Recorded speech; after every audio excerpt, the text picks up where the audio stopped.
해상 운임 비용이 최고 수준까지 오르고 육지로 내려와야 할 컨테이너들이 항만 주변에 정체해 있다고 합니다. 부품이나 소재가 부족한 공장들은 가동을 중단하는 사태도 벌어지고 있다고 하는데요. 이런 상황은 우리 일상에까지 영향을 주고 있습니다. 커피 가격이 오르고 햄버거에 들어가야 할 양상추마저 빠지고 있다고 하죠. 물류가 막히다 보니 연말 쇼핑 시즌을 앞두고 마트 매대가 텅텅 빌 수도 있다는 우려가 나온다고 합니다. 이런 사태 갑자기 왜 벌어진 걸까요? 숫자로 기술과 경제를 이야기하는 넘버스. 이번 시간에는 전 세계를 강타하고 있는 물류 대란 이야기를 해봅니다. 최근 제 눈을 확 끌었던 기사 중에 하나가 바로 커피 가격이 오른다는 거였는데요. 저를 포함해 커피를 사랑하시는 분들에게 상당히 슬픈 소식이 아닐까 싶습니다. 그래서 실제 커피 가격이 얼마나 올랐나 한번 확인해 봤는데요. 나스닥에 따르면 커피 1파운드, 그러니까 454g의 시세는 지난 16일 기준 2.197달러였어요. 이건 최근 1년 중 최저가인 1.15달러보다 약 2배 높은 수준이죠. 비단 커피만의 문제가 아닙니다. 최근 패스트푸드 업계에 재료가 없어서 음식을 만들지 못하는 상황이 벌어지고 있는데요. 맥도날드에선 버거에 양상추가 빠지면서 햄버거가 뚱카롱이 됐다는 우스갯소리가 나왔고요. 서브웨이나 버거킹에서도 일부 메뉴를 못 파는 사태가 있었습니다.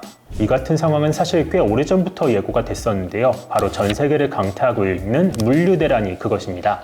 오늘날 물류 대란 사태가 얼마나 심각한지를 알 수 있는 지표가 있습니다. 바로 화물 운송에 따른 운임지수인데요. 대표적으로 CCFI와 SCFI가 있습니다. CCFI 기준으로 지난 1월 1754포인트였던 게 11개월 뒤인 지난 12일 3232포인트까지 올랐고요. SCFI도 같은 기간 2870포인트에서 4554포인트까지 올랐습니다. 두 지표 모두 최근 1년간 약 1.8배의 상승세를 보이고 있습니다. 이런 상황은 기업의 실적에도 악영향을 미치고 있습니다. 해외에서 물건을 받아와서 팔거나 배송하고 또는 제품을 만들어야 하는 기업들이 물류 문제로 정상적 영업 자체를 하지 못하고 있기 때문입니다. 그렇다면 오늘날 물류 상황이 도대체 어떻길래 과연 대란이라는 말까지 붙고 있는 걸까요? 시장조사 업체 스태티스타에 따르면 배를 이용해 미국에서 중국으로 물건을 옮기는 데 걸리는 시간이 2019년 40일에서 최근 73일까지 늘었다고 합니다. 기존 대비 배송에 거의 2배 가까이 걸리는 것이니 사실상 엄청난 지체가 벌어지고 있는 건데요. 시장조사 업체 IHS 마켓의 조사도 주의 깊게 볼 필요가 있습니다. 유럽과 미국의 공급자 배송 시간을 설문조사해 인덱스로 만드는데요. 50을 평균치로 했을 때 최근 이 지수가 20 전후까지 낮아졌습니다.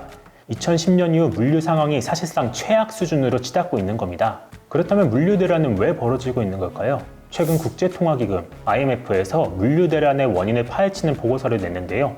가장 먼저 거론되는 건 바로 코로나19입니다.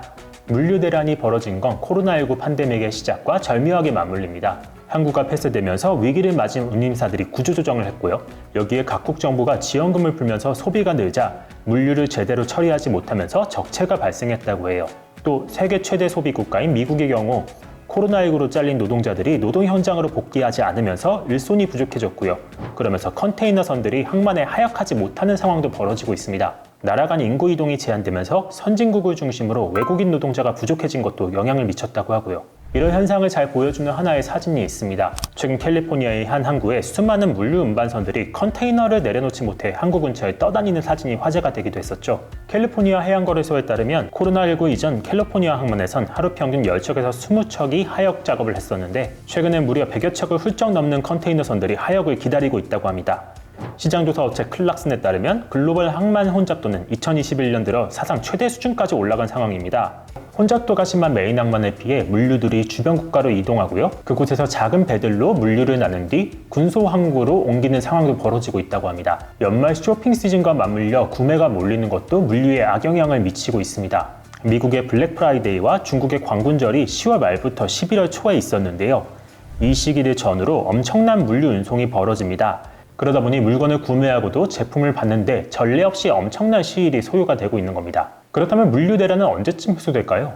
연말 소비 시즌이 마무리되고 전 세계적으로 위드 코로나가 보편화하고 있는 만큼 현 상황도 금방 타개될 것이란 전망도 있습니다. 실제로 올 한 해 줄곧 상승했던 해상 운임 비용이 최근 들어 정체 추세로 접어드는 것도 그 근거로 거론됩니다. 다만 현 상황이 해소 국면으로 단정짓기 어렵다라는 지적도 나옵니다. 최근의 운임 가격 정체가 글로벌 해운사들의 장기 계약 추세와 맞물려 있기 때문이며 미국과 유럽, 중국 등 주요 국가의 항만 병목 형상이 그 분위기를 봤을 땐 올해 안에 해소되기 어려워 보인다는 게 그 근거입니다. 종합하자면 오늘날 물류 대란으로 인한 공급망 마비 사태는 결코 간과해야 될 상황은 아닌 것으로 보입니다. 부품이나 제품이 제대로 만들어지지도 또 배송이 되지도 못하면서 비용이 늘고 생산 속도도 느려질 테고요. 나아가서 오늘날 글로벌 금융의 화두로 떠오른 인플레이션에도 영향을 줄 수가 있기 때문입니다. 글로벌 물류 대란이 조기에 마무리될지 아니면 향후에도 더 이어질지를 주목해야 될 이유입니다. 그러면 저는 다음 시간에도 조금 더 재미있는 주제로 찾아오겠습니다.